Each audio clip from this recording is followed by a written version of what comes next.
आज का मैच सबसे रोमांचक मैच सुदूर पश्चिमांचल वर्सेस जनकपुर बोल्ट बीच मैच था।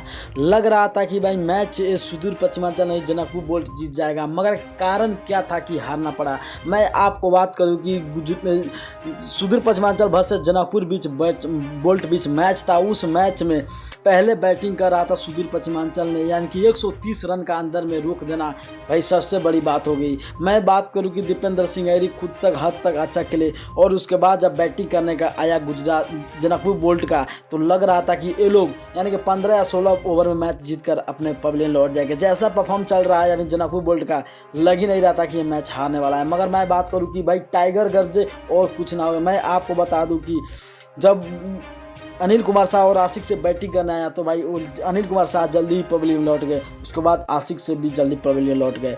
मैं बात करूं कि आज जनकपुर बोल्ट की कुछ अच्छा परफॉर्म नहीं था और उनका विकेट पत्तों की तरह बिखर गया और उसी तरह उन लोगों का भी पत्तों की तरह रंग बिखर गया और टाइगर ने अपने दिमाग लगाया और मैच को आसानी से जिताया। हाँ भाई, आप सही सुन रहे हो, दीपेंद्र सिंह ऐरी ने ऐसा दिमाग लगाया कि मैच को अपने तरफ यानी कि बहुत आसानी से मैच को जीतना हासिल कर लिया। मैं बात कर दूं कि टॉप 1 पर सुदूर पश्चिमांचल, टॉप 2 पर जनकपुर बोल्ट है। तो आप लोगों को क्या लगता है कि जो ANPL हो रहा है उस NPL में सबसे अच्छा परफॉर्म किसका है और सबसे ज़बरदस्त परफॉर्म किसका है और कौन टीम फाइनल में जाएगा? आप लोग कमेंट जरूर कर देना और एक बार सुदूर पश्चिमांचल को कंग्रेचुलेसन जरूर लिखना। अगर नए होंगे तो चैनल को सब्सक्राइब करके जाना, लाइक करके जाना, NPL का A to Z अपडेट पाते रहना। ओके बाय, मिलता हूँ।